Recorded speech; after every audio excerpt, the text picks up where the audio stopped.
Sisters, యేసు ఏ స్థలం ముందు సిలువ వేయబడెను? గొల్గతా. సైనికులు యేసుక్రీస్తుకు సంబంధించిన దేని కొరకు చీట్లు వేసిరి? యేసే వస్త్రములు. గోల్గతా అంటే అర్థం ఏమిటి? కపాలము. సాతాను యూదాలోనికి ఎప్పుడు ప్రవేశించింది? రొట్టె ముక్క పుచ్చుకొనగానే. యేసు సిలువను మోయుటకు సహాయపడినది ఎవరు? కురేనీయుడైన సీమోను. సిలువ మీద రాయబడిన మాటలు ఏమిటి? యూదుల రాజైన నజరేయుడు యేసు. యూదుల రాజు అని ఎన్ని భాషల్లో రాయబడింది? 3 భాషల్లో రాయబడింది: హెబ్రూ, గ్రీకు, రోమన్. చిరక అంటే ఏమిటి? చిరకను దేనికి తగిలించింది? పులిసిన ద్రాక్ష రసము ఇసోపను చిరకగా తగిలించి. యేసయ్య వస్త్రములు తీసి ఏ వస్త్రం తొడిగించది? యేసు ఎక్కడ అప్పగించబడ్డాడు? యేసును ఎన్ని వెండి నాణెములకు యూదా అప్పగించెను? 30 వెండి నాణ్యములకు. ఇస్కరియోతు యూదా యేసును ఎలా పట్టించాడు? గుర్తు పెట్టుకుని పట్టించేది.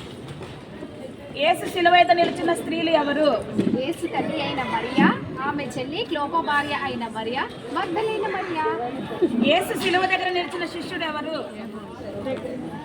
యేసు బిగ్గరగా కేక వేసి ప్రాణం విడిచిన తర్వాత ఏమి జరిగాయి? దేవాలయాలు సమాధిని తెరవబడ్డాయి. శతాధిపతి యేసును చూసి ఏమన్నాడు? నేను నిజంగా దేవుని కుమారుడే అంది. ఈరోజు ఏ దినాన్ని మనం జరుపుకున్నాం? శుభ శుక్రవారం.